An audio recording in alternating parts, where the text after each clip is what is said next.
Welcome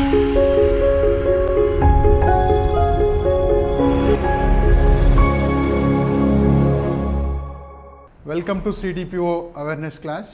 previous వీడియోస్లో సిలబస్ని విశ్లేషణ చేశాం, ప్రిలిమ్స్ని మెయిన్స్ని విశ్లేషణ చేశాం. అలాగే పేపర్ 2కు సంబంధించి 3 పార్ట్స్ ఉన్నాయి అనుకున్నాం. అందులో ఒకటి child development, nutrition, social work. Social వర్క్కి సంబంధించినటువంటి సిలబస్ పరిచయం, దాని యొక్క విశ్లేషణ, అందులో ఉన్నటువంటి ముఖ్యమైన టాపిక్స్ గురించి ప్రీవియస్ వీడియోలో మనం చర్చించుకున్నాం. ప్రజెంట్ వీడియో యొక్క ఉద్దేశం ఏంటంటే సిలబస్లో ఉన్న 3 టాపిక్స్లో ఒక టాపిక్ అయినటువంటి చైల్డ్ డెవలప్మెంట్ లేదా శిశు వికాసము లేదా బాలల వికాసం అనేటువంటి టాపిక్కి సంబంధించినటువంటి ఏరియాకి సంబంధించినటువంటి సిలబస్లో ఇవ్వబడిన 7 చాప్టర్స్ పట్ల ఒక పరిచయపూర్వక అవగాహనని మీకు ఏర్పాటు చేయడం కోసం ఈ వీడియోను చేయడం జరుగుతున్నది. సో ఇక్కడ మనం చూస్తే 7 చాప్టర్స్ ఉన్నాయి, 50 మార్క్స్. సో ఈ ఎగ్జామ్కి ఎలిజిబుల్ హోమ్ సైన్స్ వాళ్ళు, సోషల్ వర్క్ వాళ్ళు, సోషియాలజీ వాళ్ళు. కాబట్టి ఈ 3 రకాల అభ్యర్థుల్లో హోమ్ సైన్స్ చేసినటువంటి అభ్యర్థులు దీన్ని ఈజీగా అర్థం చేసుకునే అవకాశం ఉంటుంది. అలాగే సోషల్ వర్క్లో psychiatric social work, health social work స్పెషలైజేషన్గా చదివిన అభ్యర్థులు కూడా ఈ టాపిక్స్ని సులభంగా అర్థం చేసుకోవచ్చు. సోషల్ వర్క్లో ఫౌండేషన్ పేపర్స్లో డైనమిక్స్ ఆఫ్ హ్యూమన్ బిహేవియర్ అనే పేపర్ ఉంటుంది కాబట్టి అది చదివిన వాళ్ళు కూడా ఈజీగా అర్థం చేసుకుంటారు. సోషియాలజీ వాళ్ళు ఒకవేళ సోషల్ సైకాలజీ అనే పేపర్ చదివి లేనట్టయితే వాళ్ళ పీజీలో కానీ డిగ్రీలో కానీ వాళ్ళకి నూతనంగా అనిపించే అవకాశం ఉంటుంది. అలాగే ఎవరైనా అభ్యర్థులు బీఈడీ చేసిన వాళ్ళు, టీటీసీ చేసిన వాళ్ళు ఉంటే కనుక వాళ్ళు ఈజీగా అర్థం చేసుకోగలుగుతారు. అయినప్పటికీ కూడా ఇందులో చైల్డ్ సైకాలజీకి, చైల్డ్ డెవలప్మెంట్కి సంబంధించినటువంటి జస్ట్ ఫండమెంటల్ అంశాలు ఇవ్వడం జరిగింది. అదేంటో మనం చూద్దాం. ఒకసారి మనం టైటిల్ చూస్తే చైల్డ్ డెవలప్మెంట్ అన్నాడు, చైల్డ్ గ్రోత్ అనలేదు, చైల్డ్ డెవలప్మెంట్ అన్నాడు. చైల్డ్ డెవలప్మెంట్ అన్నప్పుడే మనం అర్థం చేసుకోవాల్సింది it is comprehensive concept. It is not a growth versus development. గ్రోత్ని ఏమంటాం తెలుగులో పెరుగుదల, డెవలప్మెంట్ని వికాసం, అభివృద్ధి అని కూడా అనకూడదు, సూటబుల్ వర్డ్ తెలుగులో వికాసం. పెరుగుదల, శిశువు ఎంత ఎత్తున్నాడు, ఎంత బరువు ఉన్నాడు, ఏ కలర్ ఉన్నాడు, లాస్ట్ ఇయర్కి ఈ ఇయర్కి ఎంత మార్పు వచ్చింది, అతనిలో అంతర్గతంగా పెరుగుదల 2 ఇంటర్నల్గా ఉంటుంది, ఎక్స్టర్నల్గా ఉంటుంది. అంతర్గత అవయవాలు ఎంత పెరిగినాయి, బహిర్గతంగా పొడవు ఎంత అయ్యాడు, ఎత్తు ఎంత అయ్యాడు. సో ఇట్లాంటివి దాన్ని మనం పెరుగుదల అంటే భౌతికమైనటువంటి మార్పు, శిశువులో చూపెట్టేటువంటి భౌతికపరమైన మార్పు, అవయవాలకు సంబంధించినటువంటి మార్పుని మనం పెరుగుదల అంటాం. అదే ఇంటర్నల్ ఆర్గాన్ డెవలప్ కావచ్చు, ఎక్స్టర్నల్ మనకు అపేర్ అవుపడేటువంటి డెవలప్మెంట్ కావచ్చు. వికాసం, మరి వికాసం అంటే ఏమని అర్థం చేసుకోవాలి? వికాసం అనేటువంటి భావనలో పెరుగుదల అనేది ఒక భావన, ఒక ఉపభావన. అంటే శారీరక పెరుగుదల, భౌతికపర పెరుగుదలతో పాటు మెంటల్ డెవలప్మెంట్, అంటే emotional development, cognitive development, social development, అంటే all kinds of psychological development, learning, adjustmental capacities పెరగడం, సైకోమోటార్ యాక్టివిటీ పెరగడం, ఇవన్నీ మెంటల్ కెపాసిటీస్ లేదా psychological abilities, cognitive development, social development, emotional development, physical development, ఇవన్నీ కలిసినప్పుడు దాన్ని మనం వికాసం అంటాం.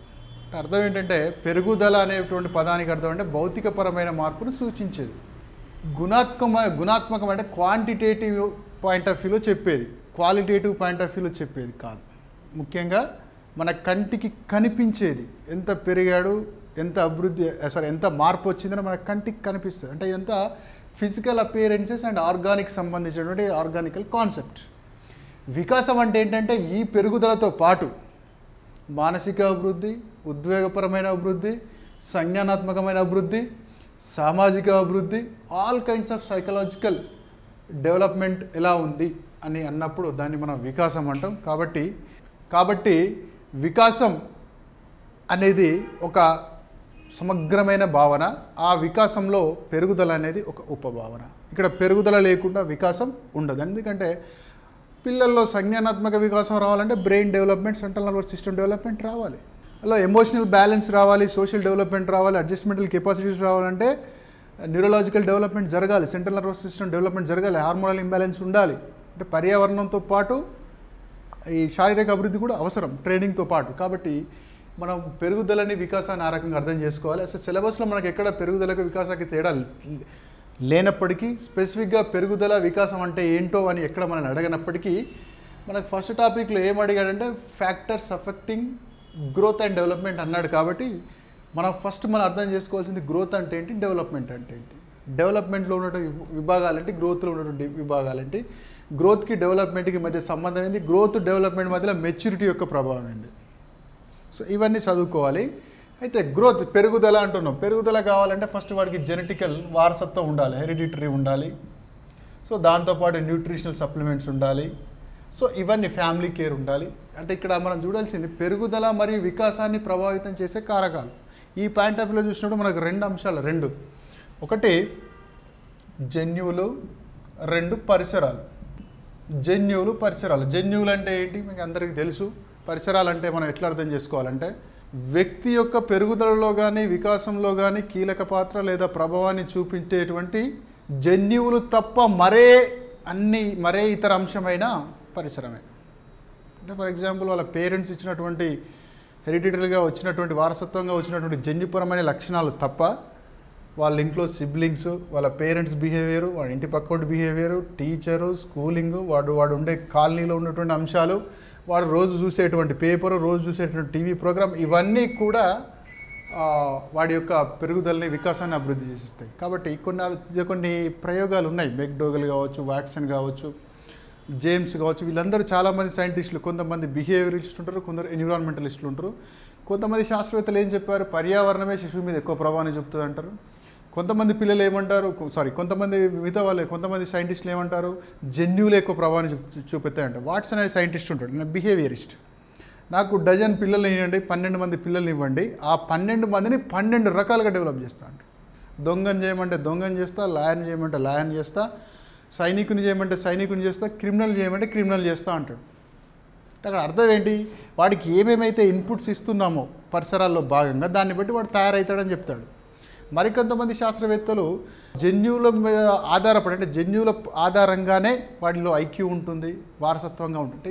మనం ఓవరాల్గా అర్థం చేసుకోవాల్సింది ఏంటంటే ఆ డిస్కషన్ పక్కకు పెట్టి గ్రోత్లో ఆర్ డెవలప్మెంట్లో జన్యువుల పాత్ర, పరిసరాల పాత్ర స్థూలంగా మనం అర్థం చేస్తే ఈ క్రమంలో రూత్మన్ చెప్పింది ఏంటి, ఫ్రీమన్ చెప్పింది ఏంటి, వాట్సన్ చెప్పింది ఏంటి, సో రకరకాల సైకాలజిస్టులు ఇచ్చినటువంటి కామెంట్స్ ఏంటో ఇవన్నీ మనం ఇక్కడ అండర్లైన్ చేసుకోవాలి. దాని తర్వాత మనకు నెక్స్ట్ ఉంది prenatal care and preparation of child birth. ఇది చాలా ఇంపార్టెంట్. ఐసిడిఎస్ స్కీమ్లో భాగంగా, అలాగే ఆర్ఎంఎన్సిహెచ్ ప్లస్ ఏలో భాగంగా ASHA worker, anganwadi worker, ANM వీళ్ళందరూ గ్రామ స్థాయిలో ఫోకస్గా పనిచేస్తూ వెంటనే అంటే ఏమంటారు కాంప్లికేటెడ్ ప్రెగ్నెన్సీకి సంబంధించిన లక్షణాలను ముందే గమనిస్తూ, న్యూట్రిషనల్ లోపాలకు ముందే గమనిస్తూ వాళ్ళకి కౌన్సిలింగ్ ఇవ్వడం, సప్లిమెంటరీ న్యూట్రిషన్ ఇవ్వడం, రెఫరల్ సర్వీసెస్ చేస్తూ ఇలాంటి కార్యక్రమాలు ఇంప్లిమెంట్ చేయాల్సి ఉంటుంది. కాబట్టి prenatal care and preparation of child బర్త్కు సంబంధించిన అంశం అంటే సైకలాజికల్గా, బయాలజికల్గా, న్యూట్రిషన్ పరంగా, ఇన్ఫ్రాస్ట్రక్చర్ పరంగా, రెఫరల్ పాయింట్ ఆఫ్ వ్యూలో దీన్ని చదవాల్సి ఉంటుంది. సో నెక్స్ట్ ప్రీమెచ్యూర్ బేబీ అంటే కొన్ని రకాల కారణాల వల్ల, ఎన్విరాన్మెంటల్ ఫ్యాక్టర్స్ వల్ల, ఇంటర్నల్ ఫ్యాక్టర్స్ వల్ల, జన్యుపరమైన లక్షణాల వల్ల, మేనరికాల వల్ల, అంటే కొన్ని డిఫరెంట్ కైండ్స్ ఆఫ్ కాజెస్ వల్ల ప్రీమెచ్యూర్ అంటే గెస్టేషన్ పీరియడ్ కంటే ముందే జన్మించేటువంటి శిశువుల్లో ఉండేటువంటి సమస్యలు పెరుగుదలలో. ఫర్ ఎగ్జాంపుల్ అటాక్సియా, అనాక్సియా అంటే శిశువు పుట్టగానే వాడు అడ్జస్ట్మెంట్కి లోనవుతాడు.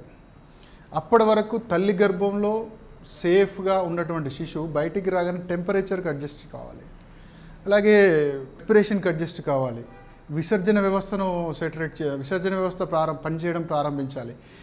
అది ఎప్పుడు సాధ్యమవుతుంది, గెస్టేషన్ పీరియడ్ పూర్తయినప్పుడు మాత్రమే శిశువులో ఆయా అవయవాలు, ఆయా వ్యవస్థలు సిద్ధంగా ఉండి శిశువు తొందరగా పరిసరాలను అడాప్ట్ చేసుకునేటువంటి పరిస్థితి ఉంటుంది. సో అలా కాకుండా గెస్టేషన్ పీరియడ్ వివిధ కారణాల వల్ల గెస్టేషన్ పీరియడ్ కంటే ముందే, గర్భావధి కాలానికంటే ముందే జన్మించినప్పుడు పిల్లల్లో ఎదురయ్యేటువంటి సమస్యలు, ముఖ్యంగా లాస్ట్ ఇయర్ ఎగ్జామ్లో మనకి అనాక్సియా అనేది ఏంటని అడిగాడు, అటాక్సియా అనేది అడిగాడు. సో ఇలాంటి క్వశ్చన్స్ చూడాలి.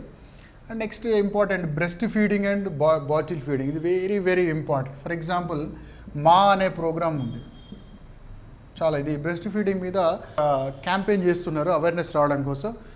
మదర్స్ అబ్సల్యూట్ అఫెక్షన్, తల్లి యొక్క స్వచ్ఛమైన వాత్సల్యం, ఎఫెక్షన్ అంటే మదర్స్ అబ్సల్యూట్ ఎఫెక్షన్ అనే ప్రోగ్రామ్ క్యాంపెయిన్ చేస్తున్నారు. బ్రెస్ట్ ఫీడింగ్ యొక్క ఇంపార్టెన్స్, దాంట్లో ఇంపార్టెంట్ కొంచెం టెక్నికల్ పాయింట్ ఆఫ్ వ్యూ కూడా తెలుసుకుంటే బాగుంటుంది. ఫర్ ఎగ్జాంపుల్ చైల్డ్కి బ్రెస్ట్ ఫీడింగ్ అనేది ఉన్నప్పుడు మదర్ యొక్క హైపోథాలమస్ స్టిమ్యులేట్ కావడం జరుగుతుంది. ఎప్పుడైతే హైపోథాలమస్ స్టిమ్యులేట్ అవుతుందో, హైపోథాలమస్ స్టిమ్యులేట్ అయినప్పుడు పిట్యూటరీ గ్లాండ్ స్టిమ్యులేట్ అవుతుంది.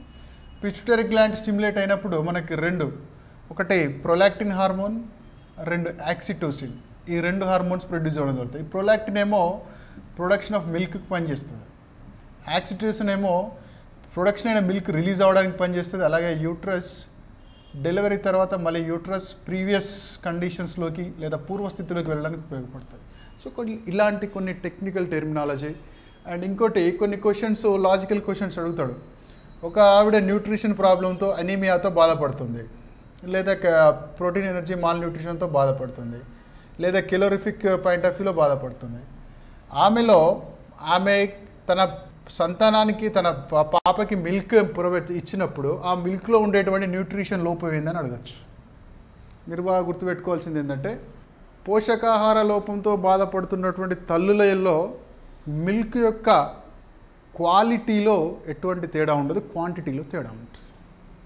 సో ఇట్లాంటి బేసిక్ అండర్స్టాండింగ్స్, బేసిక్ అవగాహనలు ఈ ఆశా వర్కర్ కానీ అంగన్వాడీ వర్కర్కి ఏఎన్ఎంకి ఉండాలి. వీళ్ళందరూ గ్రాస్ రూట్ లెవెల్లో పనిచేయాలి, వీళ్ళకు లీడరే సిడిపిఓ. కాబట్టి ఇట్లాంటి వాటి మీద అవగాహన ఉండాలి.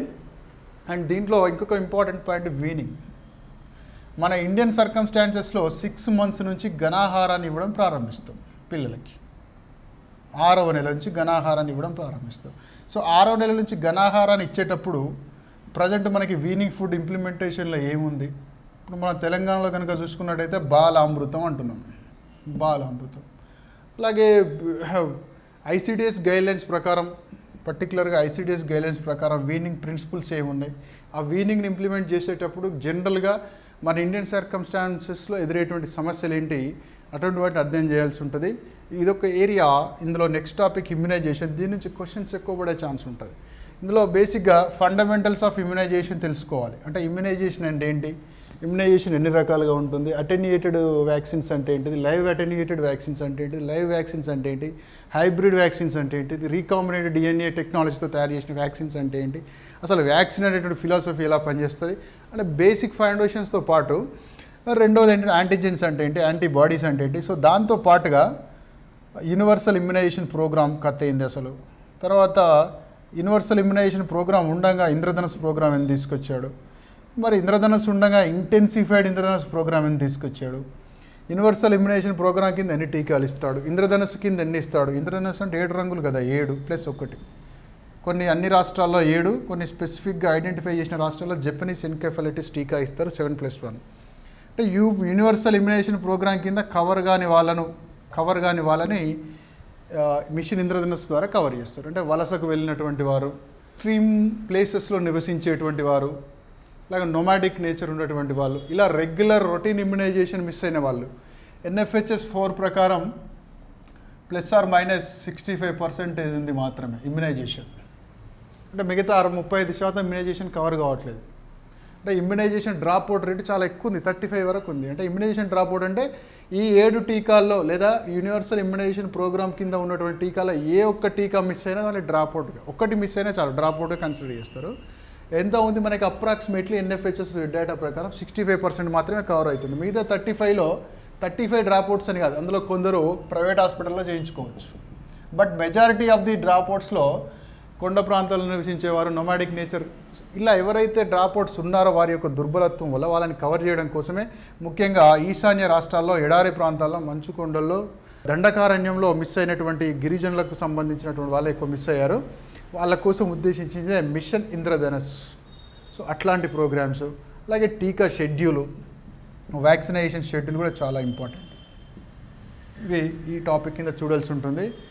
నెక్స్ట్ ఇన్ఫాన్సీ, చైల్డ్హుడ్, అడాలసెన్స్ అని మాత్రమే ఇచ్చాడు.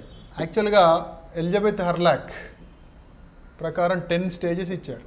సో మనం 10 స్టేజెస్ చదవాల్సిన పని లేదు. ఎక్కడి వరకు ఇచ్చాడు? అడాలిసెన్స్ వరకు చదివితే సరిపోతుంది. అడాలిసియర్ అనేటువంటి లాటిన్ పదం నుంచి వచ్చింది. ఇన్ఫాన్సీ చదవాలి, చైల్డ్హుడ్ చదవాలి, అడాలిసెన్స్. చైల్డ్హుడ్లో ప్రీ స్కూల్ స్టేజ్ గురించి, తర్వాత పోస్ట్ స్కూల్ స్టేజ్ గురించి చదవాలి. ఈ చైల్డ్హుడ్కి అడాలిసెన్స్కి మధ్యలో ఉన్నటువంటి ప్యూబర్టీకి గురించి చదవాలి. ప్యూబర్టీలో ప్యూబర్టీ, పోస్ట్ ప్యూబర్టీ చదవాలి. ఈ అడాలిసెన్స్తో పాటు middle age and elderly people, ఇది కూడా కొంచెం అర్థం చేసుకుంటే బాగుంటుంది. పోయినసారి ఎంప్టీ నెస్ట్ సిండ్రోమ్ ఏ దశలో వస్తుందని అడిగాడు. ఎంప్టీ నెస్ట్ సిండ్రోమ్ అనేది మధ్య వయస్సులో ప్రారంభమవుతుంది. కాకపోతే మనం స్ట్రెస్ చేయాల్సింది ఎక్కడ? ఇన్ఫాంట్స్ దగ్గర, చైల్డ్హుడ్ దగ్గర. ఏం స్ట్రెస్ చేయాలి అంటే ప్రతి పిల్లవాడు ఇన్ఫాంట్గా ఉన్నప్పుడు లేదా ప్రీ స్కూల్ ఏజ్లో ఉన్నప్పుడు ఎలాంటి వికాసాన్ని చూపించాలి, ఎలాంటి కాగ్నిటివ్ డెవలప్మెంట్ టాస్క్ చూపెట్టాలి, ఎలాంటి ఎమోషనల్ డెవలప్మెంటల్ స్టేజెస్ చూపెట్టాలి, ఎక్కడ వెనుకబడుతున్నాడు. సో వాడిని ట్రబుల్సమ్ ఏజ్ అని ఎందుకు అంటాం, ఏకాంత క్రీడలు ఆడే వయస్సు అని ఎందుకు అంటాం, సమూహ క్రీడలు ఆడే వయస్సు అని ఎందుకు అంటాం, రైట్? తనలో తాను ప్రశ్నించుకునే వయస్సు అని ఎందుకు అంటాం, అన్వేషించే వయస్సు అని ఎందుకు అంటాం. సో దాంతోపాటు ఎర్లీ చైల్డ్హుడ్లో మనం చేయాల్సింది ఏంటంటే ఎర్లీ చైల్డ్హుడ్ అనేది జీవనంలో చాలా కీలకమైనటువంటి దశ కాబట్టి ఆ దశలో విద్యని మనం పిల్లలకి ఎలా అందించాలి. ఆ క్రమంలో ప్రపంచవ్యాప్తంగా ఉన్నటువంటి కొన్ని methods, well established method kindergarten కావచ్చు, ఫ్రోబెల్ కావచ్చు, మాంటిసోరీ మెథడ్ కావచ్చు, రూసో రూపొందించినటువంటి గో బ్యాక్ టు నేచర్ విధానం కావచ్చు, ఇప్పుడు ఐసిడిఎస్లో అమలు పరుస్తున్నటువంటి స్టిమ్యులెంట్ మెథడ్స్ కావచ్చు, ఇవన్నీ దీని కింద చూడాల్సి ఉంటుంది. దాంతోపాటు ఇక్కడ ఏమన్నాడు? Physical and psychological needs of young children అన్నాడు. కాబట్టి ఈ 6th టాపిక్ గురించి మనం తెలుసుకోవాలంటే 10 స్టేజెస్ ఇన్ఫాంట్ నుంచి ఓల్డ్ ఏజ్ వరకు కూడా అన్ని ఇష్యూస్ని మనం చదవాల్సి ఉంటుంది. సో లాస్ట్ వన్ ఇందులో లెర్నింగ్ టైప్స్. లెర్నింగ్ అంటే అభ్యసనం తెలుగులో, రీడింగ్ కాదు. రీడింగ్కు లెర్నింగ్కు చాలా తేడా ఉంటుంది. లిజనింగ్కు హియరింగ్కు ఉన్నంత తేడా ఉంటుంది. రీడింగ్ అంటే చదవడం, లెర్నింగ్ అంటే అభ్యసనం. అభ్యసనం అంటే మనం కొత్తగా నేర్చుకున్న విషయాల ద్వారా మన ప్రవర్తనలో మార్పు వచ్చినట్టయితే దాన్ని అభ్యసనం అంటాం. మన ప్రవర్తనలో మార్పు రాకపోతే అది అభ్యసనం కాదు. ప్రవర్తన మార్పుని సూచించేదాన్ని మనం అభ్యసనం అంటాం. పేపర్ చదివినాం, పక్కన పడేసినాం, నీలో ఏం మార్పు రాలే. మార్పు ఎక్కడెక్కడ రావాలి? నీ కాగ్నేటివ్ డొమైన్లో కానీ, కొనెటివ్ డొమైన్లో కానీ, ఎఫెక్టివ్ డొమైన్లో కానీ, సైకోమోటర్ డొమైన్లో కానీ మార్పు రావాలి.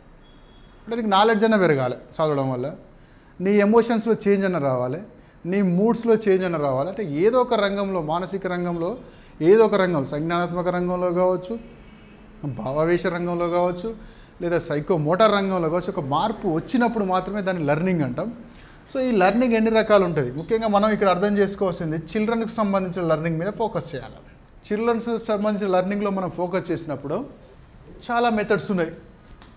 Trial and error, operant conditioning, classical conditioning, social learning, gestalt learning, different kinds of learnings ఉన్నాయి. డిఫరెంట్ కైండ్స్ ఆఫ్ లెర్నింగ్స్ అంటే మరి దీన్ని ఎట్లా అర్థం చేసుకోవాలి, మన ఇంప్లికేషన్స్ ఎట్లా ఉంటాయి? మనకి బండూరా అనే సైంటిస్ట్ ఉంటాడు, ఆల్బర్ట్ బండూరా ఆయన పేరు. ఈయన ఏమంటాడంటే ఒక వ్యక్తి జీవితకాలంలో నేర్చుకునే అంశంలో 90% జస్ట్ అనుకరించడం వల్ల మాత్రమే నేర్చుకుంటాడు. ఇమిటేషన్ లేదా మోడల్ లెర్నింగ్, ఒక వ్యక్తిని చూసి నేర్చుకోవడం. భాష, సంస్కృతి, మాట్లాడే విధానం, ఉచ్చరించే విధానం, బట్టలు వేసుకునే విధానం. అంటే మనం లెర్నింగ్ అంటే స్కూల్లోకి వెళ్ళి, కాలేజీకి వెళ్ళి చదవడమే కాదు, మన జీవితంలో చూస్తూ, కొత్త విషయాన్ని చూస్తూ మన పర్సనల్ లైఫ్లో ఇన్కార్పొరేట్ చేసుకునే ప్రతి అంశం లెర్నింగ్. ఆ పాయింట్ ఆఫ్ వ్యూలో చూసినప్పుడు ఇమిటేషన్ ద్వారా 90% అంటాడు. దీన్ని ఆయన ఏమని పిలిచాడంటే సామాజిక అభ్యసనం లేదా సోషల్ లెర్నింగ్ అని పిలిచాడు. సోషల్ లెర్నింగ్, అందుకే ఫాదర్ ఆఫ్ సోషల్ లెర్నింగ్ అంటారు. సామాజిక అభ్యసనం అంటే ఇతరులను చూస్తూ నేర్చుకోవడం, సొసైటీ నుంచి చూస్తూ నేర్చుకోవడం, దీన్నే అనుకరిస్తూ నేర్చుకోవడం, దీన్నే నమూనా అభ్యసనం అంటారు, దీన్నే పరిశీలన అభ్యసనం అని కూడా అంటారు. పరిశీలన అభ్యసనం, అబ్జర్వేషనల్ లెర్నింగ్. ఈ పరిశీలన అనేది చాలా బాగా పనిచేస్తుంది పిల్లల విషయం. పిల్లవాడు నువ్వు చెప్తే వినడు, నువ్వు చేసింది చేస్తాడు. పిల్లవాడు నిన్ను అనుకరిస్తాడు, నువ్వు చెప్పినటువంటి ఇన్స్ట్రక్షన్ పాటించాడు. ఈ కోణంలో చూసినప్పుడు బండూరా లెర్నింగ్ అనేది, సోషల్ లెర్నింగ్ అనేది పిల్లల మీద ఎంత ప్రభావాన్ని చూపెడుతుంది, ముఖ్యంగా లాంగ్వేజ్ విషయంలో. దాంతోపాటు ట్రయల్ అండ్ ఎర్రర్, యత్న దోష సిద్ధాంతం అంటాం మనం. టారన్ డైక్ అనే సైంటిస్ట్ దీన్ని తీసుకొచ్చాడు.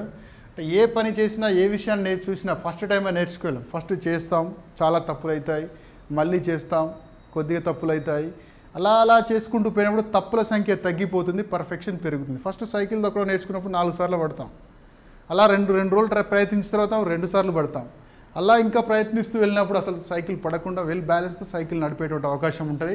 అలాగే భాష నేర్చుకున్నప్పుడు కూడా ఫస్ట్ ముద్దు పలుకుల దశ, తర్వాత ఫస్ట్ మీనింగ్లెస్ వర్డ్స్ సౌండ్సే, తర్వాత బబ్లింగ్ స్టేజ్ అంటాం, ముద్దు పలుకుల దశ, తర్వాత పదాలు పలకడం, వాక్యాలు పలకడం, వాక్యాలను కలపడం, ఇలా సింపుల్ టు కాంప్లెక్స్ చిన్నదాని నుంచి పెద్దదాని వరకు మనకి వెళ్ళడం జరుగుతుంది. దీంతోపాటు ఇంతకుముందు మనం చెప్పుకున్నట్టుగా ఈ ఇన్ఫాన్స్ చైల్డ్హుడ్ స్టేజెస్ అన్నాం కదా, అందులో ఎప్పుడు కూర్చుంటాడు, ఎప్పుడు నిలబడతాడు, ఎప్పుడు బోర్ల పడతాడు, ఎప్పుడు సపోర్ట్తో నిలబడతాడు, ఎప్పుడు సపోర్ట్తో నడుస్తాడు, ఎప్పుడు విజ్డమ్ టీత్ వస్తుంది, ఎప్పుడు పాలదంతాలు ఫస్ట్ వస్తాయి, ఇలాంటి విషయాలన్నీ కూడా కొన్ని ఫ్యాక్ట్కి సంబంధించిన విషయాలు చూడాలి. ఇవన్నీ మీకు life span development written by Elizabeth Hurlock McGraw Hill's publication అనే పుస్తకం ఒక్క బుక్ సరిపోతుంది. అందులో చాలా డేటా ఉంది, బట్ మనకు అవసరం ఉన్నది మాత్రమే తీసుకోవాల్సి ఉంటుంది. So here different types of లెర్నింగ్స్లో ఎక్కువ ప్రభావాన్ని చూపేది మాత్రం సోషల్ లెర్నింగ్. అందులో trial and error and operant conditioning Skinner చెప్పింది. క్లాసికల్ కండిషన్ అంటే పావ్లోవ్ ఒక డాగ్ మీద ప్రయోగాలు చేసి తీసుకొచ్చింది. Social learning Bandura, gestalt learning Wertheimer, Koffka and Kohler అనే 3 సైంటిస్టులు కలిసి చెప్పింది. ఈ లెర్నింగ్ అనేది పిల్లల యొక్క లాంగ్వేజ్ డెవలప్మెంట్లో, పిల్లల యొక్క సోషల్ డెవలప్మెంట్లో, పిల్లల యొక్క మోరల్ డెవలప్మెంట్లో మనకి ఇలా ఉపయోగపడుతుంది. అలాగే మన డిఫరెంట్ కైండ్స్ ఆఫ్ డెవలప్మెంట్స్ గురించి మాట్లాడుకున్నప్పుడు కొన్ని సిద్ధాంతాలు కూడా మనకు వస్తాయి. అసలు what is cognitive development, what is moral development, what is emotional development. Cognitive development అన్నాం, దీనికి కొలవడానికి ఏమైనా ఉన్నాయా? ఐక్యూ టెస్టులు కానీ, మెమరీ టెస్టులు కానీ, రిటెన్షన్ టెస్టులు కానీ, ఇట్లాంటి టెస్టులు ఏమైనా ఉన్నాయా? అసలు కాగ్నిషన్ అంటే ఏంటి? కాగ్నిషన్ అంటే ఏం లేదు, మన చుట్టూ జరుగుతున్నటువంటి అంశాలను అర్థం చేసుకొని దానికి తగ్గట్టుగా స్పందించేటువంటి నైపుణ్యాన్ని, దానికి తగ్గట్టుగా స్పందించేటువంటి సామర్థ్యాన్ని మనం కాగ్నిటివ్ డెవలప్మెంట్ అంటాం. అంటే అందులో థింకింగు, థాట్, పర్సెప్షను, మెమరీ, ఇవన్నీ కాగ్నిటివ్ డెవలప్మెంట్ కిందకి వస్తాయి. అలాగే మోరల్ డెవలప్మెంట్ అంటే which is good and which is bad అనేటువంటి డిస్క్రిమినేషన్ని అనేటువంటి ఒక మానసిక వికాసాన్ని చూపెట్టేటువంటి దాన్ని మనం మోరల్ డెవలప్మెంట్ అంటాం. సో ఇవి మాట్లాడేటప్పుడు జాన్ పియాజే ఏం చెప్పాడు, అలాగే కోల్స్బర్గ్ ఏం చెప్పాడు, ఎరిక్ ఎరిక్సన్ ఏం చెప్పాడు, సైకోసెక్సువల్ డెవలప్మెంట్లో ఏముంది, సైకో సోషల్ డెవలప్మెంట్లో ఏముంది, సైకో అనాలిసిస్ థియరీలో ఏముంది, రైట్. సో ఈ థియరీస్తో పాటు, థియరీస్లో ఉన్న డిఫరెంట్ కైండ్స్ ఆఫ్ స్టేజెస్తో పాటు దాని ఇంప్లికేషన్స్ చైల్డ్ డెవలప్మెంట్ మీద మనం ఎలా అర్థం చేసుకోవాలి అనే పాయింట్ ఆఫ్ వ్యూలో చూడాలి. సో ఈ లెర్నింగ్లో వీటితో పాటు లెర్నింగ్ సంబంధించినటువంటి సైంటిస్టులు, సిద్ధాంతాలు, ఆ లెర్నింగ్ ప్రిన్సిపల్స్. ఫర్ ఎగ్జాంపుల్ ఒకటి సిస్టమాటిక్ డీసెన్సిటైజేషన్ అంటాం. సిస్టమాటిక్ డీసెన్సిటైజేషన్ అంటే లేదా స్పాంటేనియస్ రికవరీ అంటాం. స్పాంటేనియస్ రికవరీ అంటే ఆయత్న సిద్ధ స్వాస్థం. అంటే పిల్లవాడిలో ఫర్ ఎగ్జాంపుల్ స్పాంటేనియస్ రికవరీ అనే ప్రిన్సిపల్, ఇది క్లాసికల్ కండిషన్కి సంబంధించినటువంటి ప్రిన్సిపల్స్ ఇవి రెండు, systematic desensitisation and spontaneous recovery. ఈ స్పాంటేనియస్ రికవరీ అంటే పిల్లవాడికి ఒక బ్యాడ్ హ్యాబిట్ ఉంది, అంటే ఫర్ ఎగ్జాంపుల్ పైరోమానియా ఉంది, లేదా క్లెప్టోమానియా అనేటువంటి ఒక డెలిక్వెంట్ నేచర్ ఉంది. క్లెప్టోమానియా అంటే చిన్న చిన్న వస్తువులు దొంగిలించడం. అలాగే పైరోమానియా అంటే మంటల్ని పెట్టడం. లేదా వాడికి ట్రికోటిలో మానియా ఉంది, ఇట్లా జుట్టు నువ్వుకి ఇట్లా వినడం. లేదా వాడికి పికా అంటే చెడు, పికా అనేది ఒక ఈటింగ్ డిజార్డర్ అనమాట. ఈ పికా డిజార్డర్లో ఏం చేస్తాడు వాడు, నాన్ న్యూట్రియంట్ సబ్స్టాన్సెస్ని తింటా అంటాడు. నాన్ న్యూట్రియంట్ సబ్స్టాన్సెస్ అంటే పోషక విలువలు లేనటువంటి పదార్థాలను తినడం, చాక్ పీసులు తినడం, శుద్ధ ముక్కలు తినడం, మట్టి పిల్లలు తినడం, ఇటుక ముక్క, ఇట్లాంటి అలవాటు ఉంది వాడికి దగ్గరుండి కౌన్సిలింగ్ ఇచ్చి వాడికి ఎవర్షనో ఏదో చేసి వాడిని ఏం చేసినాం దాని నుంచి చేసినాం. అంటే సిస్టమాటిక్ డీసెన్సిటైజ్ చేసినాం. ఎట్లా, శుద్ధ ముక్కలు లాంటి ఆకారాన్ని కలిగినటువంటి స్వీట్స్ వాడికి ఇచ్చాం. దాన్ని వాడు శుద్ధ ముక్క అనుకొని తింటున్నాడు కొంచెం, దానికి అలవాడండి. తద్వారా ఏమైంది, శుద్ధ ముక్కలకు దూరం అయ్యింది. అయితే ఎప్పుడైతే వానికి స్వీట్స్ ఇవ్వడం బంద్ చేసినావో, ఎప్పుడైతే వాడిని సూపర్వైజ్ చేయడం బంద్ చేసినావో, వాడు మళ్ళీ తొందరగా ఎక్కడైనా శుద్ధ ముక్కలు కనబడితే ఇమ్మీడియట్గా కోల్పోయిన అలవాటుని మళ్ళీ ఇమ్మీడియట్గా దాన్నే మన స్పాంటేనియస్ రికవరీ. సో ఇలా ఏ కాంటెక్స్ట్లో చైల్డ్ డెవలప్మెంట్లో ఈ లెర్నింగ్ థియరీస్ ఉపయోగపడతాయి అనేటువంటి ఒక లాజిక్ తోటి ఈ యూనిట్ని మనం అర్థం చేసుకోవాల్సి ఉంటుంది. సో అగైన్ నెక్స్ట్ మనకి సెకండ్ యూనిట్ ఇది. నెక్స్ట్ థర్డ్ యూనిట్ గురించి చూద్దాం. సో నెక్స్ట్ ఇంతకుముందు ఫస్ట్ యూనిట్, ఇప్పుడు సెకండ్ యూనిట్ గురించి చూద్దాం. రెండో యూనిట్లో creche and balwadis child institutions. These are kind of child institutions, chapter 2. రెండవది నెక్స్ట్ టాపిక్ ఇందులో ఉంది ప్రీ స్కూల్. ప్రీ స్కూల్కి సంబంధించిన కొన్ని అంశాలు ఇవ్వడం జరిగింది. సో మీకు ఎగ్జామ్లో కొన్ని పదాలు ఈజీగా తెలిసి ఉండాలి. For example children's home, balwadi, creche centres, foster home, observation home, remand home, certified schools, different kinds of పేర్లు మనం వాడుతూ ఉంటాం. ఆ పేర్లు వాడేటప్పుడు దాని వెనకాల ఉన్న అంటే జనరల్గా అడుగుతాడు, ఒక బాల నేరస్తుడిని లేదా ఒక బాలాపరాధిని, బాల నేరస్తుడు అనకూడదు, బాలాపరాధి అనాలి. ఒక బాలాపరాధిని కేసు విచారణలో ఉంది కాబట్టి ఆ కేసు విచారణ అయ్యేంత వరకు లేదా కేసు విచారణ అయిపోయిన తర్వాత అతడి యొక్క ప్రవర్తన మార్పుని పరిశీలించేందుకు ఈ క్రింది వాన్లో ఏ కేంద్రానికి పంపిస్తారు? చిల్డ్రన్స్ హోమ్స్కా, బాల్వాడీకా, క్రెచ్ సెంటర్కా, ఫోస్టర్ హోమ్కా, అబ్జర్వేషన్ హోమ్కా, రిమాండ్ హోమ్కా, సర్టిఫైడ్ స్కూల్కా. లేదా ఒక బాలాపరాధి మీద విచారణ జరుగుతున్న సమయంలో అతడికి బెయిల్ ఇవ్వడం నిరాకరించినప్పుడు అతన్ని ఎక్కడికి పంపిస్తారు? చిల్డ్రన్ హోమ్కా, బాల్వాడీ సెంటర్కా, క్రెచ్ సెంటర్కా, ఏ స్కూల్కి పంపిస్తారు? అంటే దీని గురించి తెలిస్తే మీకు అర్థమైంది. చిల్డ్రన్ హోమ్ అంటే అర్థం ఏంటంటే పిల్లలకు అనాథ పిల్లలకు, తల్లిదండ్రులు లేనటువంటి పిల్లలకు సంబంధించినటువంటి కేంద్రం, వాళ్ళు అక్కడ ఉండేందుకు. కొన్నిసార్లు పిల్లల్ని తల్లిదండ్రులు మేము వీళ్ళని సాధలేము, మా వల్ల కాదు, మేము పెంచలేము, మాకు విపరీతమైన పావర్టీ ఉంది అని చెప్పేసి వాళ్ళని గవర్నమెంట్కి ఇస్తే కనుక వాళ్ళని సరెండర్డ్ చిల్డ్రన్స్ అంటారు. అట్లాంటి పిల్లల్ని కూడా చిల్డ్రన్స్ హోమ్ పంపిస్తారు.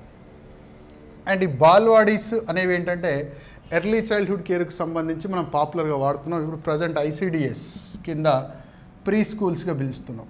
అలాగే ఫోస్టర్ హోమ్స్ అంటే ఎవరైనా ఇంట్రెస్ట్ ఉన్న వాళ్ళు ఇట్లాంటి అనాథ పిల్లల్ని వాళ్ళకి మేము రక్షణ కల్పిస్తామన్నప్పుడు ప్రభుత్వం గుర్తించినటువంటి కేంద్రాన్ని మనం ఫోస్టర్ హోమ్స్ అంటాం. అలాగే అనాథ పిల్లల కోసం సంబంధించిన వాటిని ఆర్ఫాన్ హోమ్స్ అంటాం. అబ్జర్వేషన్ హోమ్స్ అంటే పిల్లల యొక్క ప్రవర్తనను, ముఖ్యంగా విచారణ సమయంలో పిల్లల యొక్క ప్రవర్తనను లేదా విచారణ పెండింగ్ ఉన్నప్పుడు పిల్లల యొక్క ప్రవర్తనను పరిశీలించడానికి అబ్జర్వేషన్ హోమ్స్ పెడతారు. అలాగే remand homes and certified schools and borstals, different. మనం ఇవన్నీ జ్యూనియల్ జస్టిస్ వచ్చినప్పుడు మాట్లాడుకుందాం. సో ఇక్కడ మనం చూడాల్సింది ఏంటంటే ఈ యూనిట్ అంతా కూడా ఎర్లీ చైల్డ్హుడ్ కేర్ అండ్ ఎడ్యుకేషన్కి సంబంధించింది. ఎర్లీ చైల్డ్హుడ్ కేర్ అండ్ ఎడ్యుకేషన్కి సంబంధించింది. సో ప్రస్తుతం స్టార్టింగ్లో బాల్వాడీస్ అనే కాన్సెప్ట్ ఉండే, కానీ ప్రజెంట్ మాత్రం మనకి మేజర్గా ICDS కింద ఉన్నటువంటి ప్రీ స్కూల్ సెంటర్స్. ఎందుకంటే ICDS కింద సర్వీసెస్ మనకేంటి 0 to 6 years childrens, caring mothers, lactating mother, వీళ్ళ ముగ్గురికి సంబంధించినవి. అయితే 0 to 6 years పిల్లలకి ఎడ్యుకేషనల్ నీడ్స్ అలాగే న్యూట్రిషనల్ నీడ్స్ రెండు ఫుల్ఫిల్ చేయబడతాయి. కాబట్టి ICDS సెంటర్స్, అందులో ఉండే సర్వీసెస్ గురించి, అందులో ఉండే కరికులం గురించి, మోడల్స్ గురించి ఇక్కడ బాగా చూడాల్సిన అవసరం ఉంటుంది. దాంతోపాటు ప్రీ స్కూల్ అన్నాడు కాబట్టి early childhood care and educational policy 2013 తీసుకోవాలి. ఎర్లీ చైల్డ్హుడ్ కేర్, పూర్వ బాల్యదశ పిల్లలకు సంబంధించిన విద్య మరియు వారి రక్షణకు సంబంధించిన పాలసీ, దాన్నే early childhood care and education policy అంటే 2013లో రూపొందించారు. ఈ పాలసీలో ఉన్నటువంటి ప్రతి అంశాన్ని చూడాలి. దాంతోపాటు ఎర్లీ చైల్డ్హుడ్ కేర్కి సంబంధించిన ట్రెండ్స్ ఏమున్నాయి, ప్లేవే మెథడ్స్ అంటే ఏంటి, కిండర్ గార్డెన్ అంటే, ఫ్రోబెల్ ఏం చెప్పాడు, ఓకే, మాంటిసోరీ, ఇట్లాంటి అంశాలన్నీ చూసినట్టయితే అంటే ఒక రకంగా చెప్పాలంటే ఈ యూనిట్ మొత్తం ఎర్లీ చైల్డ్హుడ్ కేర్ అండ్ ఎడ్యుకేషన్కు సంబంధించినటువంటిది. అండ్ నెక్స్ట్ థర్డ్ యూనిట్లో మనకి పాపులేషన్ మీద స్ట్రెస్ చేశాడు. Third unit population education. ఇందులో మేజర్గా మనకి ఇచ్చినటువంటి టాపిక్స్ ఏంటంటే డెమోగ్రఫిక్ క్యారెక్టర్స్, ఇందులోనే వస్తుంది చైల్డ్ పాపులేషన్ అంటే కూడా, child population, child welfare and emerging philosophy, CRC, Indian constitution and legislation, and children in need of special care, disabled, deserted and deserted. So very simple, ఇందులో ఏం లేదు. Data ఎక్కడ దొరుకుతుందని తెలిస్తే ఈజీగా అర్థం చేసుకునే టాపిక్ ఇది. జనాభా విద్య ఎవరికి సంబంధించిన జనాభా విద్య? అందరికి సంబంధించింది కాదు.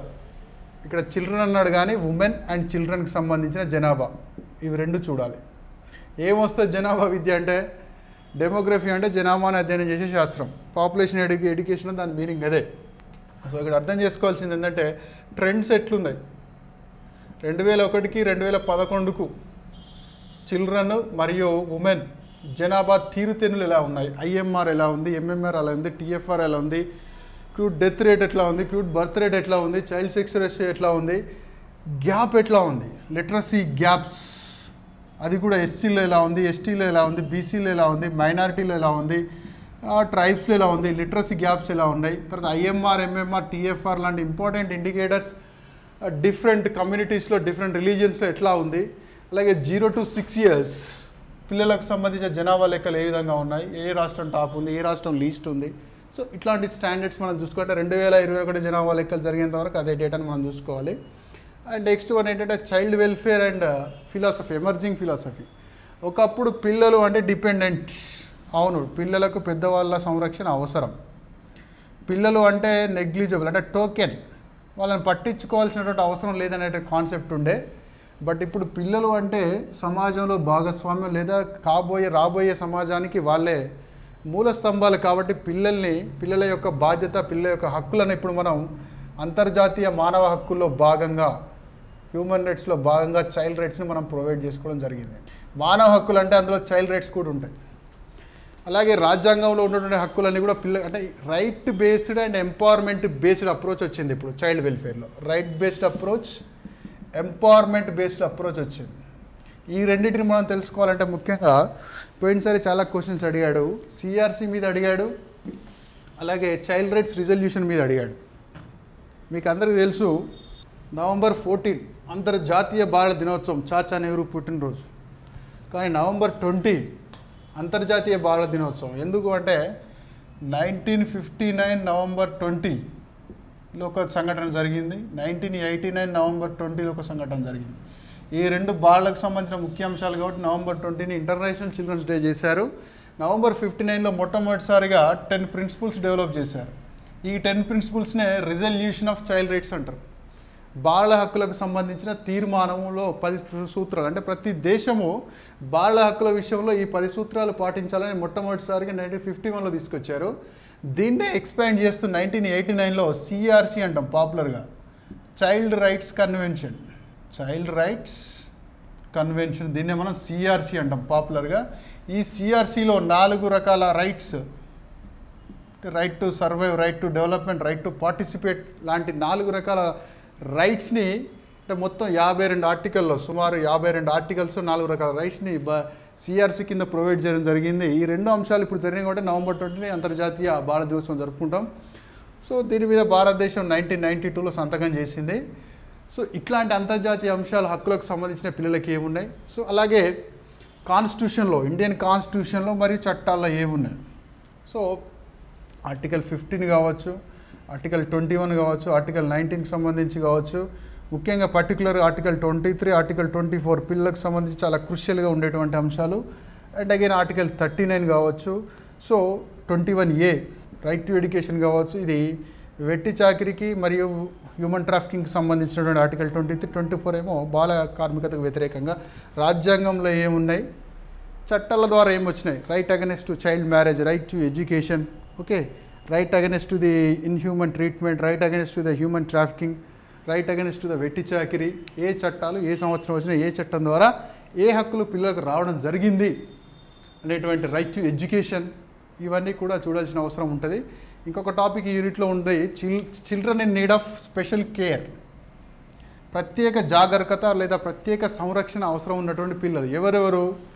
అనాథలు, disaster victims, disable children's, physical disables, psychological disable children's, single parent children's, children's with HIV, children's with terminal illness, children's with TB, delinquent children's, ఇలాంటి వాళ్ళని మనం ఏమంటామంటే children in need of special care అంటాం. వాళ్ళ కోసం మనకి జ్యువెనైల్ జస్టిస్ యాక్ట్ ఫస్ట్ 1986లో వచ్చింది. దాన్ని సవరించి 2015లో మనకి జ్యువెనైల్ జస్టిస్ యాక్ట్ని తీసుకురావడం జరిగింది. ఈ జ్యువెనైల్ జస్టిస్ యాక్ట్ ప్రకారం పిల్లలకి ముఖ్యంగా జిల్లా స్థాయిలో 2 అంశాలు, అంటే అనాథ పిల్లలు లేదా సంరక్షణ అవసరం ఉన్న పిల్లల కోసం చైల్డ్ వెల్ఫేర్ కమిటీలు, అలాగే కొంచెం అపరాధ భావం అంటే డెలిక్వెన్సీ నేచర్ ఉన్న పిల్లలు, అంటే నేర స్వభావం లేదా తరచుగా సమాజం ఆమోదించని పనులు చేసేటువంటి పిల్లలు, అంటే ఇంట్లో నుంచి వెళ్ళిపోవడం, ఫైర్ సెట్టింగ్ చేయడం, దొంగతనాలు చేయడం, పక్క వాళ్ళని కొట్టడం, తర్వాత ఎర్లీ సెక్సువల్ ఎక్స్పీరియన్స్ కోసం స్ట్రైవ్ చేసే పిల్లలు, మాదక ద్రవ్యాలకు అలవాటు పడ్డ పిల్లలు, అబార్డినేట్ ప్లేస్లో తిరిగేటువంటి పిల్లలు, ఇట్లాంటి వాళ్ళంటే సాంఘికంగా ఆమోదించే సాంఘిక వ్యతిరేక కార్యక్రమాలకు అలవాటు పడుతున్న పిల్లల్ని సంస్కరించాలి కాబట్టి వాళ్ళ నేరస్తులుగా తీసుకెళ్లి జైలు వేయకూడదు కాబట్టి అట్లాంటి పిల్లల సంక్షేమం కోసం ఏం చేశారంటే జ్యువెనైల్ జస్టిస్ బోర్డుని ఏర్పాటు చేశారు. ఈ చట్టంలో ఫస్ట్ టైం బెగ్గరీ గురించి, చైల్డ్ అండ్ బెగ్గరీ అనే అంశం గురించి మాట్లాడారు. సో చాలా అంశాలు ఇందులో ఉన్నాయి. సో మేజర్గా నేను ఏమంటున్నా అంటే ఇట్లాంటి స్పెషల్ నీడ్స్ అవసరం ఉన్న పిల్లలకు మనం ఎట్లా డీల్ చేయాలి, డిజేబుల్ పిల్లలు ఎట్లా డీల్ చేయాలి, ఎంఆర్ పిల్లల్ని ఎట్లా డీల్ చేయాలి, అసలు ఎంఆర్ అంటే ఏంటి, మెంటల్ రిటార్డేషన్, ఎంఆర్ పిల్లల్ని ఎలా డీల్ చేయాలి, రకరకాల వైకల్యాలు, మనకు సవరించినటువంటి పర్సన్స్ విత్ డిజబిలిటీ యాక్ట్ ప్రకారం 21 రకాల వైకల్యాలు, ఇంతకుముందు కేవలం 7 ఉండే. ఆ అన్ని రకాల వైకల్యాలతో బాధపడుతున్న పిల్లలందరికీ ఎలా డీల్ చేయాలి, వాళ్ళని ఎలా మెయిన్ స్ట్రీమ్ చేయాలి అనేటువంటి అంశంతో అధ్యయనం చేయాల్సి ఉంటుంది. ఇక్కడ డిజబుల్డ్ అన్నాడు, డిజబుల్డ్ అనే పదం వాడకూడదు, యాక్చువల్గా డిఫరెంట్లీ ఏబుల్డ్ అని వాడాలి. లేదా నరేంద్ర మోడీ చెప్పినటువంటి ప్రకారం దివ్యాంగ జనులు లేదా స్పెషల్లీ ఏబుల్డ్ అనేటువంటి పదాన్ని మనం ఉపయోగించాల్సి ఉంటుంది. So and again this is about third year.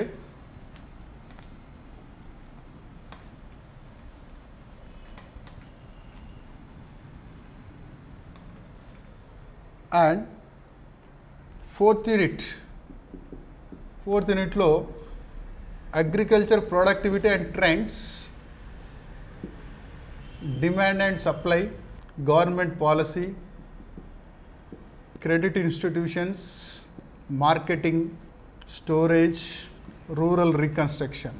ఇదంతా ఏంది ఎకానమీ లాగుంది లేదా జాగ్రఫీ లాగుంది. సిడిపిఓకి ఏం అవసరం అంటే ఫుడ్ సెక్యూరిటీ పాలసీ కావచ్చు, పబ్లిక్ డిస్ట్రిబ్యూషన్ సిస్టమ్ కావచ్చు, ఫుడ్ సెక్యూరిటీ చట్టం కావచ్చు, ఐసిడిఎస్ ద్వారా వచ్చేది కావచ్చు, మిడ్ డే మీల్స్, ఇవన్నీ కూడా న్యూట్రిషన్కు సంబంధించిన అంశాలు. కాబట్టి అగ్రికల్చర్ ఫుడ్ అంటే ఫుడ్ అవైలబిలిటీ అనేది అక్కడ ఉన్నటువంటి అగ్రికల్చర్ ప్రాక్టీసెస్ మీద అవైలబిలిటీ ఉంటుంది. కాబట్టి అలాగే డిమాండ్ సప్లైలో ఉన్నటువంటి ఇంబ్యాలెన్స్ కూడా నేషనల్ లెవెల్లో న్యూట్రిషన్ ఆస్పెక్ట్లో ఇంబ్యాలెన్సెస్ క్రియేట్ చేస్తుంది. కాబట్టి ఇక్కడ agriculture productivity trends, demand supply ఏం లేదు.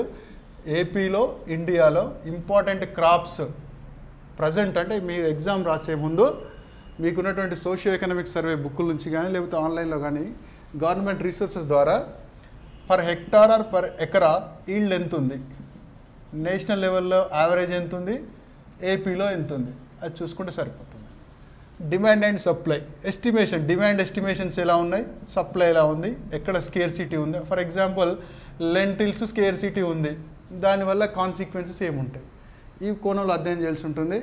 దీనికి సంబంధించి ఫుడ్ సప్లైకి, ఫుడ్ ప్రొడక్షన్కి సంబంధించి గవర్నమెంట్ పాలసీస్ ఏమున్నాయి, నేషనల్ అగ్రికల్చర్ పాలసీ కావచ్చు, నేషనల్ పాలసీ ఆన్ పల్సెస్ కావచ్చు, పల్సెస్ మిషన్ కావచ్చు, అలాగే ఎవర్ గ్రీన్ రెవల్యూషన్ అంటున్నాం మనం. ఇంతకుముందు గ్రీన్ రెవల్యూషన్ 1 అనేవాళ్ళం, గ్రీన్ రెవల్యూషన్ 2 అనేవాళ్ళం, ఇప్పుడు ఎవర్ గ్రీన్ రెవల్యూషన్ కావచ్చు, ప్రధానమంత్రి కృషి సించాయ్ యోజన పథకం కావచ్చు, నీటిపారుదల సంబంధించి.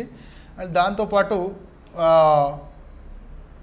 National agriculture policy, national farmers policy, national oil seed policy, national oils mission. So ఇలా different kinds of missions government food security కల్పించడం కోసం, స్వయం స్వావలంబనత్వం రావడం కోసం, సెల్ఫ్ రిలవెన్స్ రావడం కోసం చాలా ప్రోగ్రామ్స్ ఇంప్లిమెంట్ చేస్తూ ఉంది. సో దాన్ని మనం చూడాల్సి ఉంటుంది. అలాగే ఇక్కడ ఏం చేయాలంటే ప్రోగ్రామ్ చదివేటప్పుడు ప్రోగ్రామ్ ఎప్పుడు స్టార్ట్ అయింది, ఏ సంవత్సరంలో స్టార్ట్ అయింది, దాని యొక్క అంటే దాని యొక్క లక్ష్యాలు ఏంటి, దాని యొక్క టార్గెట్. ఇప్పుడు ఫర్ ఎగ్జాంపుల్ ప్రధానమంత్రి కృషి సించాయ్ వికాస్ యోజన ఉంది. సో దాంట్లో మోర్ క్రాప్ పర్ డ్రాప్, హర్ ఖేత్ కో పానీ. సో ఇట్లాంటి నినాదాలు ఏమి ఇచ్చారు, సో ఇవన్నీ చూడాల్సి ఉంటుంది. దాంతోపాటు క్రెడిట్ ఇన్స్టిట్యూషన్స్ అన్నాడు కాబట్టి అగ్రికల్చర్కి సంబంధించి ముఖ్యంగా నాబార్డ్, శివరామన్ కమిటీ సూచనల ప్రకారం 1982లో ఏర్పాటు చేసినటువంటి నాబార్డ్ దాని యొక్క రోల్ ఏంది అగ్రికల్చర్ డెవలప్మెంట్లో. సో దాంతోపాటు కోఆపరేటివ్ ఇన్స్టిట్యూషన్స్ గురించి, అలాగే పబ్లిక్ సెక్టర్ బ్యాంకులు అగ్రికల్చర్కి ఏ విధంగా తోడ్పడుతున్నటువంటి అంశాన్ని చూడాల్సి ఉంటుంది. వీటితో పాటు గౌట్ పాలసీ అన్నాడు కాబట్టి national commissions on agriculture like Jayati Ghosh committee, so Koneru Ranga Rao committee ఉమ్మడి ఆంధ్రప్రదేశ్లో, సో ఇట్లాంటి కమిటీలో సంబంధించిన అంశాలు కూడా చూడాలి. మార్కెటింగ్ పాలసీ ఇలా ఉంది, ముఖ్యంగా eNAM electronic national agriculture market, electronic mandis, ప్రపంచంలో భారతదేశంలో ఎన్ని అగ్రికల్చర్ మార్కెట్లు ఈనామ్ పరిధిలోకి వచ్చి అసలు ఈనామ్ అంటే ఏంటి, ఈనామ్ ఇనిషియేషన్ ఏంటి, ఈనామ్ మెకానిజం ఎట్లుంటుంది, రైతు ఎలా అమ్ముకోగలుగుతాడు అక్కడ, ఈనామ్ డబ్బులు ఎలా వస్తాయి, సో ఇవన్నీ చూడాలి. స్టోరేజ్ అన్నప్పుడు మన దగ్గర గోడౌన్ కెపాసిటీ ఎంత ఉంది అనేటువంటి పాయింట్ ఆఫ్ వ్యూలో చూడాలి. దాంతోపాటు స్టోరేజ్లో ఇప్పటి వరకు ఉన్నటువంటి కొన్ని రిపోర్ట్ల ప్రకారం లాస్ ఎంత అవుతుంది, అంటే మనం ప్రొడ్యూస్ చేసిన దాంట్లో స్టోరేజ్ చేసినప్పుడు ఎంత లాస్ అవుతుంది, లేదా స్టోరేజ్ చేయలేకపోవడం వల్ల ఏ ఫుడ్ మనకి అవైలబిలిటీ ఉండట్లేదు అనేటువంటి పాయింట్ ఆఫ్ వ్యూలో చూడాలి. రూరల్ రీకన్స్ట్రక్షన్, గ్రామాల యొక్క పునర్నిర్మాణం ఎప్పుడు స్టార్ట్ అయింది, 1947లో స్వతంత్రం వచ్చిన తర్వాత ఎక్స్పెరిమెంటల్ ప్రోగ్రామ్స్, ఫిర్కా, మార్తాండం, గుర్గావ్, చాలా ప్రాజెక్ట్స్ జరిగినాయి ఎక్స్పెరిమెంటల్ ప్రోగ్రామ్స్. అక్కడ నుంచి మనకి బల్వంత్ రాయ్ మెహతా కమిటీ, అశోక్ మెహతా కమిటీ, దాని తర్వాత మనకి రాహుల్ సింఘ్వి కమిటీ, తర్వాత మనకి పివి నరసింహరావు పీరియడ్లో స్థానిక సంస్థల ఏర్పాటు, అంటే లోకల్ గవర్నమెంట్ వారి కమ్యూనిటీ డెవలప్మెంట్ సిడిపి ప్రోగ్రామ్ నుంచి మొదలు పెడితే ఇప్పుడున్నటువంటి సవరించిన పంచాయతీరాజ్ చట్టం ప్రకారం మొత్తం దీని కింద మనం చూడాల్సింది. ఇది చాలా ఇంపార్టెంట్ ఏరియా.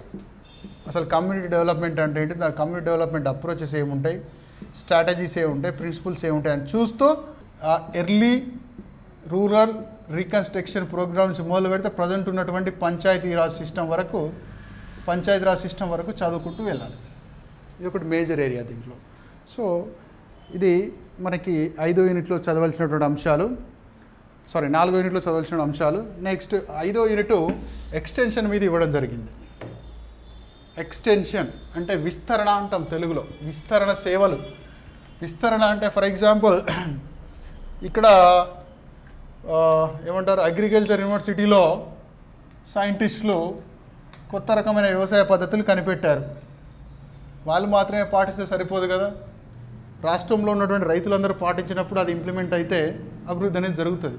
అంటే ఇక్కడ ల్యాబ్లో కనిపెట్టినటువంటి విషయాలు ల్యాండ్కి ఎలా వెళ్ళాలి, లేదా ఒక పరిశోధన జరిగినప్పుడు for example women and child వెల్ఫేర్కి సంబంధించి న్యూట్రిషన్ మీద ఇలాంటి అవగాహనలు ఉండాలని ఒక నేషనల్ లెవెల్ వర్క్షాప్ క్రియేట్ చేసి ఆ వర్క్షాప్లో మనం కొన్ని రాసుకున్నాం, అది గ్రూప్ డిస్కషన్ చేసి లేదా బ్రెయిన్ స్ట్రామింగ్ చేసి అక్కడ తీసుకున్నటువంటి నిర్ణయాలు, అక్కడ తీసుకున్నటువంటి అంశాలన్నీ గ్రామ స్థాయి వరకు ఎలా పోవాలి, ఫ్లో ఎలా జరగాలి, లేదా అంటే ఇప్పుడు అమరావతి నుంచి మొదలు పెడతాడు శ్రీకాకుళం వరకు ఇటు నెల్లూరు వరకు ఎలా పోవాలి ఇన్ఫర్మేషన్ అంతా, అలా పోయేదాన్ని అంటే ల్యాబ్ టు ల్యాండ్ అంటాం, దీన్ని మనం ఎక్స్టెన్షన్ అంటాం.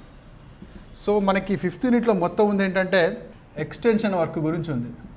ఈ ఎక్స్టెన్షన్ వర్క్లో మనకు రఫ్గా ఇచ్చింది అసలు ఎక్స్టెన్షన్ వర్క్ అంటే ఏంటి, మాస్ మీడియా ఎలా ఉపయోగపడుతుంది, అంటే మోడల్స్ కూడా చూడాలి. ఎలాంటి models, cultural models, visual models, audio models, audio visual models, mass media models.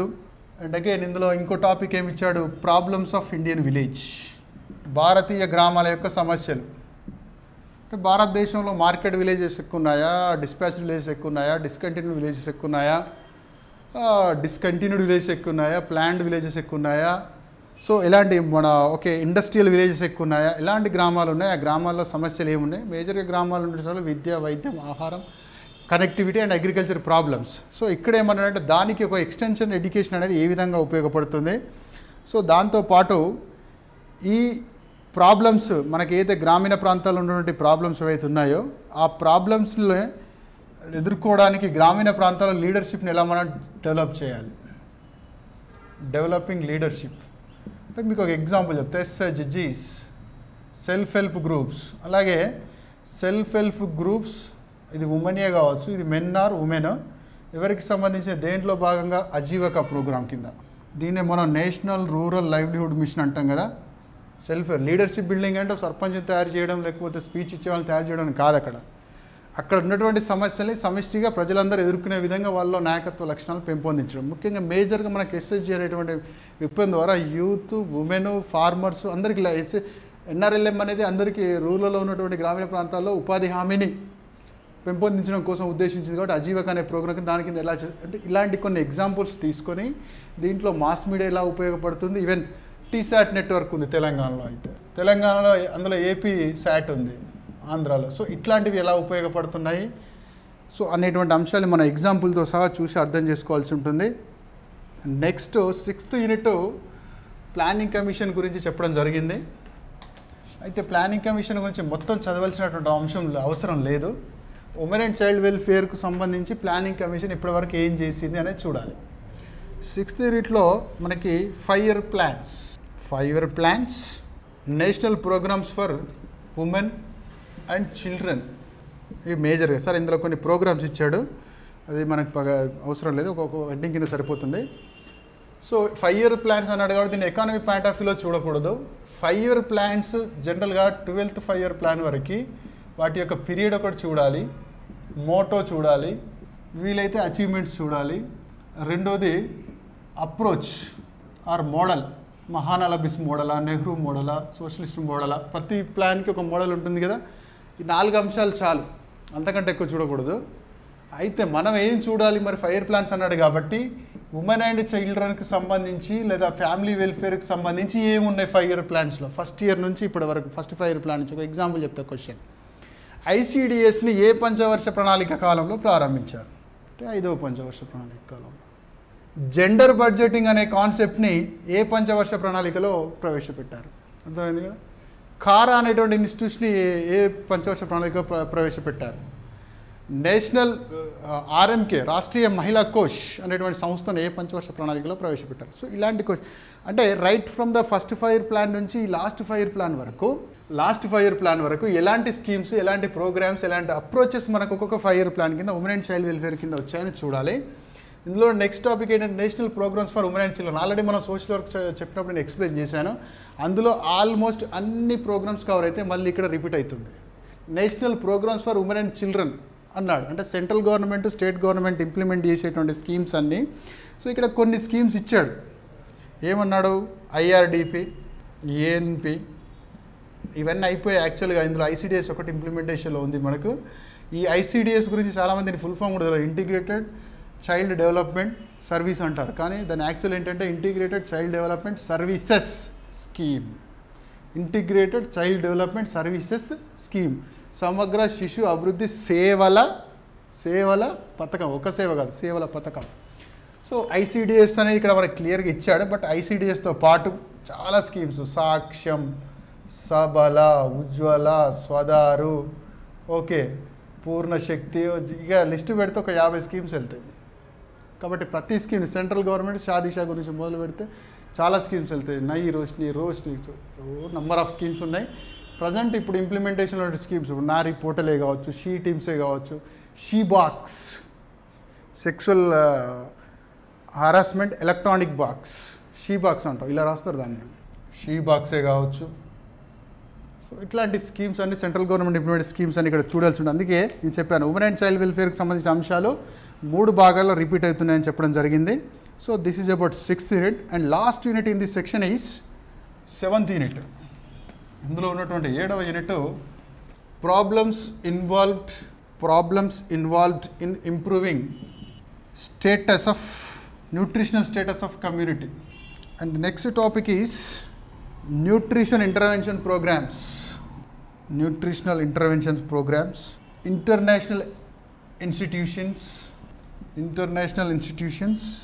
involved in international institutions and malnutrition. కొన్ని ఇచ్చాడు, యునెస్కో, FAO, WHO, ఇవే కాదు ఇంకా చాలా ఉన్నాయి. So this is the last unit in child development. Already మనం women and child welfare already social work చెప్పినప్పుడు నేను చెప్పాను, central government programmes, state government programmes, international లెవెల్లో వచ్చే ప్రోగ్రామ్స్ అని చదవాలని. సో ఇక్కడ అదే ఉంది మళ్ళీ ఇంటర్నేషనల్ ఇష్యూస్. సో ఈ యూనిట్ మనం రిపీటెడ్గా అనుకోవచ్చు. కాకపోతే ఇక్కడ problems involved in improving nutritional status of community అన్నాడు. Can how can we understand the status of nutritional status of the community ఎట్లా అర్థం చేసుకుంటే ఒక కమ్యూనిటీలో న్యూట్రిషన్ అసలు కమ్యూనిటీ న్యూట్రిషన్ స్టేటస్ అంటే ఏంటిది? ఒక గ్రామాందా, ఒక విలేజ్దా, లేకపోతే ఒక పట్టణందా, లేకపోతే ఒక రాష్ట్రాందా? ఫర్ ఎగ్జాంపుల్ నేనేమంటున్నా, ఎనీమియా ఎమాంగ్ ట్రైబ్స్ అన్నాం, anaemia among rural women, anaemia among urban women. దాని అర్థం ఏంటి?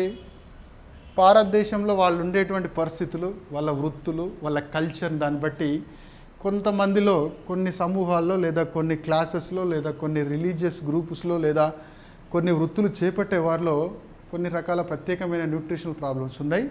సో దాన్ని అర్థం చేసుకోవడానికి ప్రయత్నించడాన్ని మనం కమ్యూనిటీ న్యూట్రిషన్ అంటాం. సో ఇట్లాంటి ఫ్యాక్ట్స్ మనకు తెలవాలంటే ఎన్ఎఫ్హెచ్ఎస్ సర్వే అనేది మనకు బేసిక్గా ఉంటుంది. అలాగే నేషనల్ న్యూట్రిషన్ బోర్డు వారు మనకు ప్రచురించేటువంటిది, నేషనల్ ఇన్స్టిట్యూట్ ఆఫ్ న్యూట్రిషన్ వారు ఇచ్చేటువంటి డేటా, అలాగే ministry of family and health and family welfare వాళ్ళు ఇచ్చేటువంటి డేటా, ఇలా గవర్నమెంట్ రిపోర్ట్స్ నుంచి మనం ఎగ్జామ్కి ముందు కానీ లేదా ప్రజెంట్ కానీ ఎట్లాంటి డేటా అందుబాటులో ఉందో దానికి రిలవెంట్గా మనం తీసుకోవాల్సి ఉంటుంది. ఓవరాల్గా ఆంధ్రప్రదేశ్లో న్యూట్రిషనల్ స్టేటస్ ఎలా ఉంది, డిఫరెంట్ రిలీజియస్లో ఎలా ఉంది, డిఫరెంట్ ముఖ్యంగా ట్రైబ్స్లో ఎలా ఉంది, ఎస్సీలో ఎలా ఉంది, ఆ పాయింట్ ఆఫ్ వ్యూలో చూసినప్పుడు దాన్ని మనం కమ్యూనిటీ న్యూట్రిషన్ అంటాం. అయితే ఈ కమ్యూనిటీ న్యూట్రిషన్ చదివినప్పుడు వాళ్ళ యొక్క జీవన విధానాలకి న్యూట్రిషనల్ ప్రాబ్లంకి మధ్య లింక్ని మనం ఐడెంటిఫై చేయడం జరగాలి. సో దాన్ని ఎదుర్కోవడానికి న్యూట్రిషనల్ ఇంటర్వెన్షన్స్ ఏమున్నాయి అన్నాడు. అంటే కేవలం ఐసిడిఎస్ ఒకటి మాత్రమే కాదు, దాంతోపాటు ఫర్ ఎగ్జాంపుల్ సబలా స్కీమ్ ఉంది, Rajiv Gandhi scheme for empowerment of adolescent girls అంటాం మనం. Rajiv Gandhi scheme for empowerment of adolescent girls అంటే సబలా, అదే Rajiv Gandhi scheme for empowerment of adolescent boys అంటే అప్పుడు సాక్ష్యం అవుతుంది. ఈ సబలా స్కీమ్ ఏంటంటే అడాలసెంట్ గర్ల్స్లో ఉన్నటువంటి అడాలసెంట్ గర్ల్స్లో ఆల్రౌండ్ డెవలప్మెంట్ కోసం ఉద్దేశించింది. ఆల్రౌండ్ డెవలప్మెంట్ అంటే హెల్త్ బాగుండాలి, ఎడ్యుకేషన్ బాగుండాలి, ఎంప్లాయబిలిటీ వొకేషనల్ ట్రైనింగ్ ఉండాలి. సో ఇలా వాళ్ళకి ఆల్రౌండ్ డెవలప్ ఉండాలంటే హెల్త్ కోసం అంటే వాళ్ళకి పర్టికులర్గా iron and folic acid tablets ఇవ్వడం జరుగుతుంది, స్పెషల్ న్యూట్రిషన్ ఫుడ్ ఇవ్వడం జరుగుతుంది, ఎస్ఎన్ఎఫ్. మనం ఏమనుకుంటే కేవలం ఐసిడిఎస్ మాత్రమే న్యూట్రిషనల్ ఇంటర్వెన్షన్ అనుకుంటాం, పీడిఎస్ కూడా న్యూట్రిషనల్ ఇంటర్వెన్షనే, పబ్లిక్ డిస్ట్రిబ్యూషన్ సిస్టమ్ కూడా న్యూట్రిషనల్ ఇంటర్వెన్షనే, అంత్యోదయ కార్డ్స్ కూడా న్యూట్రిషనల్ ఇంటర్వెన్షనే, అన్నపూర్ణ కార్డ్స్ కూడా న్యూట్రిషనల్ ఇంటర్వెన్షనే, ఈవెన్ మిడ్ డే మీల్స్ గురించి కూడా చూసుకోవాలి. అంటే పర్టికులర్గా న్యూట్రిషన్కి సంబంధించినటువంటి ఇష్యూస్ని మనం ఇక్కడ డీల్ చేయాల్సి ఉంటుంది. So this is about child development topic. కాబట్టి ఇక్కడ మీరు అర్థం చేసుకోవాల్సింది ఏంటంటే ఎవరైనా కానీ ఉమెన్ అండ్ చైల్డ్ వెల్ఫేర్కు సంబంధించిన న్యూట్రిషనల్ ప్రోగ్రామ్స్, డెవలప్మెంటల్ ప్రోగ్రామ్స్ అంటే central government schemes, state government schemes, international అంటే యునెస్కో, యూనిసెఫ్, డబ్ల్యూహెచ్ఓ లాంటివి, దాంతోపాటు ఎన్ఐఎన్ కూడా అవసరమే, నేషనల్ ఇన్స్టిట్యూట్ ఆఫ్ న్యూట్రిషన్. ఇవి చూసినప్పుడు ఈ లొకేషన్ ఎక్కడ, ఫస్ట్ అబ్రివేషన్ ఏంటో తెలుసుకోవాలి ఖచ్చితంగా, లొకేషన్ ఎక్కడో తెలుసుకోవాలి, దాన్ని ఎస్టాబ్లిష్ చేసిన వాడు ఎవడో తెలుసుకోవాలి, ప్రజెంట్ చైర్మన్ ఎవడో తెలుసుకోవాలి, దాని యొక్క ముఖ్యమైన రోల్స్ అండ్ రెస్పాన్సిబిలిటీస్ ఏంటో చూసుకోవాలి. ఈ 5 అంశాలు చూస్తే ఏ ఇన్స్టిట్యూట్ గురించి అయినా మనం పర్ఫెక్ట్గా ఆన్సర్ చేయొచ్చు. సో కాబట్టి ఉమెన్ అండ్ చైల్డ్ వెల్ఫేర్కి సంబంధించినటువంటి developmental schemes, nutritional schemes, educational schemes అన్నీ కూడా సోషల్ వర్క్లో రిపీట్ అయినాయి, మళ్ళీ ఇక్కడ చైల్డ్ డెవలప్మెంట్లో రిపీట్ అయినాయి. ఇది మనం బాగా గమనించాలి. సో ఇప్పటి వరకు మనం పేపర్ 2లో కామన్ పేపర్లో ఉన్నటువంటి సోషల్ వర్క్ మీద ఒక వీడియో చేశాము, రెండోది చైల్డ్ డెవలప్మెంట్కి సంబంధించిన వీడియో చేశాము. ఇంకా ఉన్నటువంటి ఏమంటాం, ఫస్ట్ టాపిక్ ఏముంది, సోషల్ వర్క్ది కంప్లీట్ చేశాము, చైల్డ్ డెవలప్మెంట్ది కంప్లీట్ చేశాము. First one food science and న్యూట్రిషన్కి సంబంధించి ఒక అవగాహన వీడియో మీకు అందించబడుతుంది. నెక్స్ట్ వీడియోలో ఫుడ్ సైన్స్ అండ్ న్యూట్రిషన్కి సంబంధించిన సిలబస్ మీద, ఫుడ్ సైన్స్ అండ్ న్యూట్రిషన్కి సంబంధించిన సిలబస్ మీద అవగాహన కల్పించే ప్రయత్నం చేస్తాం. Thank you.